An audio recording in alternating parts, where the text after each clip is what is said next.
The Assembly will hear an address by His Excellency José Ulisses Correia e Silva, Prime Minister and Minister of Reform of the Republic of Cabo Verde. I request protocol to escort His Excellency and invite him to address the Assembly.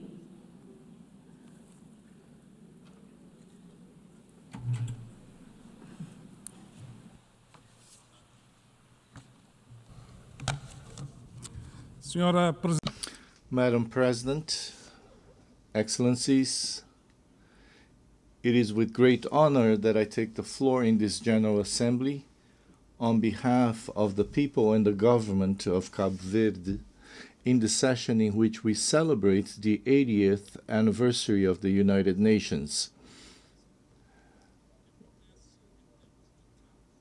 This is taking place during turbulent times marked by devastating wars and armed conflicts, humanitarian crises of enormous magnitude, expansion of populism and extremism, a structured anti-system that fights to impose a system that eliminates the boundary between democracy and autocracy, as well as between truth and lies. This turbulent world helplessly watches the acceleration of climate change, threatening planet Earth and humanity. No country is immune to this disruptive movement that advances with the impulse to exercise absolute power, the provocation and exploitation of social fractures, and the ideology of post-truth. This turbulent world requires a United Nations empowered as a global regulator, and that is only effective when resulting from the political will of its member states. In this context, I would like to praise the UN80 initiative launched by Secretary General Antonio Guterres as a space for reflection and renewal of multilateralism and to mobilize political will for peace, sustainable development, and human rights. Cabo Verde welcomes the revitalization of the Commission on the Status of Women, a central instrument for the promotion of gender equality in the multilateral system. We believe that the acceleration of the Sustainable Development Goals depends on the empowerment of women. We will continue to be staunch advocates for this cause, both inside and outside the United Nations. We advocate the urgent and necessary reform of the Security Council in line with Africa's position. The Summit of the Future offers a unique opportunity to strengthen commitment to the SDGs. More than global goals, it is the human dignity of millions of people that is at stake. Real people, children of God, living in real countries. Acting in multiple dimensions, we recognize the importance and relevance of the Global Compact for digitalization, for equitable access to digital technologies and artificial intelligence. Excellencies, Cabo Verde is an active and dynamic CIDS committed to the multilateral agenda.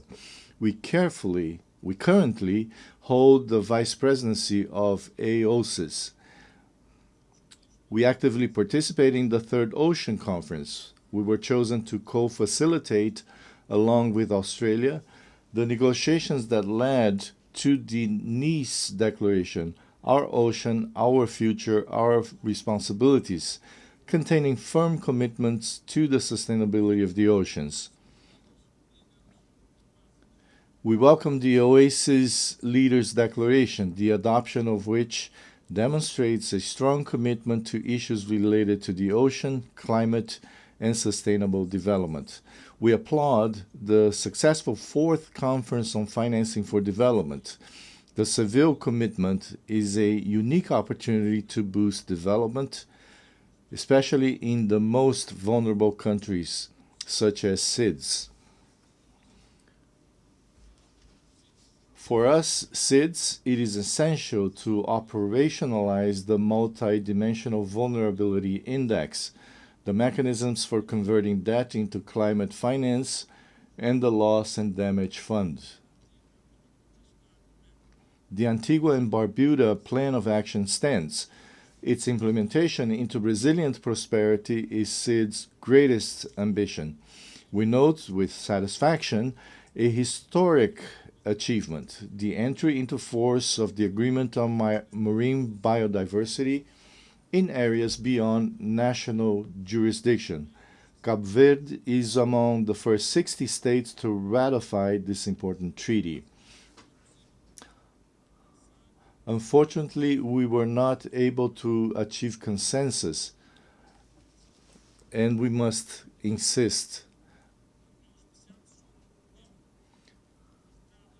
The special meeting on climate convened by the Secretary General and Brazil's President Lula as a preparation for COP30 in Belém, and it is a crucial moment for the full implementation of the Paris Accord.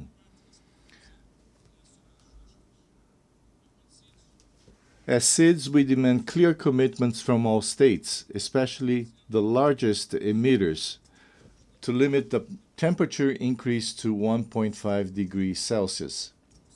This is not a mere claim. It is a matter of survival for all and all. Excellencies, Madam President, global peace and security remain threatened, increasingly threatened. Cabo Verde's position has been clear, predictable, and consistent. We condemn coup d'etat, we condemn terrorism, we condemn genocide, we condemn assaults on the territorial integrity of countries. We advocate for dialogue and diplomacy for the prevention and resolution of conflicts. We support a just and durable peace for the resolution of the war in Ukraine. We support the two-state solution with Israel and Palestine living side by side in peace and security. We advocate a strong commitment to preventing and combating terrorism and conflict in Africa. We advocate for multilateralism and a strong and effective UN, converging with the principles of the Chinese Global Governance Initiative. We are democracy based on the rule of law and political freedom, freedom of expression and economic freedom, and we want to continue like this. We belong to ECOWAS, a space of economic integration and neighborhood, and to the CPLP, a space for the Portuguese language and cultural affinities. We have a special partnership with the European Union, anchored in shared values of democracy, freedom, and good governance, a region with which our currency has been linked with a fixed parity to the euro since 1998, and with which we have strong economic relations. Due to our location between the African continent, Europe, and the Americas, the EU, the USA, and Brazil are our first-line partners in cooperative maritime security, preventing and combating drug trafficking, human trafficking, maritime piracy, illegal fishing, and cybersecurity. It is this democratic, stable Cabo Verde, open to the world and guided by trust in the relations with our partners, that we want to preserve and develop in this troubled geopolitical world. Madam President, Cabo Verde has the honor of assuming one of the vice presidencies of this General Assembly with our Ambassador Tânia Romaldo, and reaffirms its unwavering commitment to the Charter, the principles and values of the United Nations.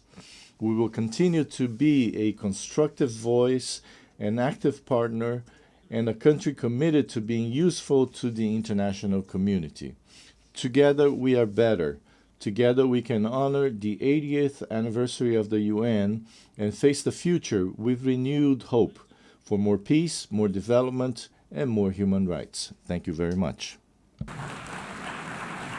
On behalf of the Assembly, I wish to thank the Prime Minister of Cabo Verde. Senhor Primeiro-Ministro, muito obrigada.